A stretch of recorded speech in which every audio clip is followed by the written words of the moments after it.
Hello बच्चों, चलिए प्रश्न पढ़ते हैं। तो प्रश्न में दिया गया है, द्विपद नाम पद्धति किसके द्वारा शुरू हुई थी। तो हमारे पास विकल्प हैं डीवरीज, कैरोलस लीनियस, हेक्सले, जॉन रे।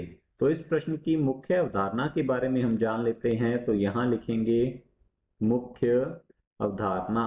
इस प्रश्न की मुख्य अवधारणा है हमारे पास द्विपद नाम पद्धति। द्विपद नाम पद्धति, तो ये पद्धति जो है ये क्या थी, इसके बारे में हम जान लेते हैं। जीवों को वैज्ञानिक नाम देने की यह पद्धति थी। तो यहां लिखते हैं इस पद्धति के द्वारा, इस पद्धति के द्वारा जीवों को या जीवों का वैज्ञानिक नाम, जीवों को वैज्ञानिक नाम दिया जाता है, वैज्ञानिक नाम दिया जाता है। अर्थात बहुत सारी क्षेत्रीय भाषाएं होती है संसार में, तो हर एक जीव का हर एक क्षेत्रीय भाषा में अलग नाम होता है। तो इन सभी को एक ही नाम देने के लिए, एक वैज्ञानिक नाम देने के लिए एक पद्धति जो है उसको विकसित किया था कैरोलस लीनियस ने। तो यहां लिखेंगे यह पद्धति जो है कैरोलस लीनियस के द्वारा सुझाई गई थी और कैरोलस लीनियस ने बताया था इसके बारे में।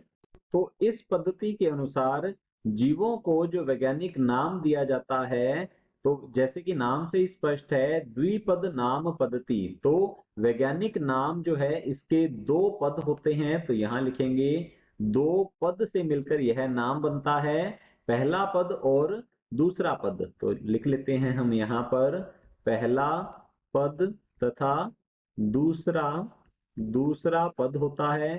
पहला पद जो है यह होता है वंश का नाम। तो यहां लिखते हैं वंश का नाम, और दूसरा पद होता है जाति का नाम। तो यहां लिखते हैं जाति का नाम।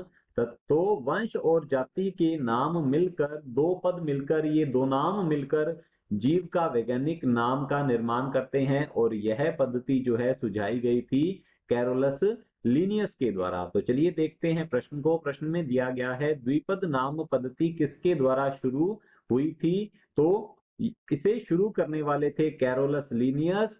तो हम एक उदाहरण के तौर पर समझ लेते हैं कि यहाँ पर द्विपद नाम पद्धति के अनुसार जो जीव का वैज्ञानिक नाम है उसका हम उदाहरण देख लेते हैं। तो यहाँ लिखेंगे उदाहरण। उदाहरण के तौर पर जैसे कि मानव, तो यहाँ लिखते हैं मानव जो है इसका वैज्ञानिक नाम होता है होमो।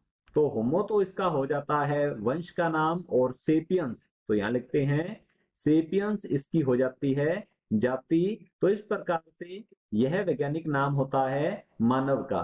तो पहला हमारा विकल्प है डीवरीज। तो डीवरीज जो है हमारा ये विकल्प गलत होता है, क्योंकि द्विपद नाम पद्धति जो है इसके जो शुरुआत करने वाले थे वे थे कैरोलस लीनियस। बी दिया गया है कैरोलस लीनियस, तो हमारा बी विकल्प जो है बिल्कुल सही उत्तर है। सी है हेक्सले, तो हेक्सले भी नहीं थे ये, तो हमारा सी विकल्प भी गलत होगा। डी दिया गया है जॉन रे, तो डी विकल्प भी गलत होता है। विकल्प बी बिल्कुल सही उत्तर है। आशा करता हूं आपको समझ में आया होगा। धन्यवाद।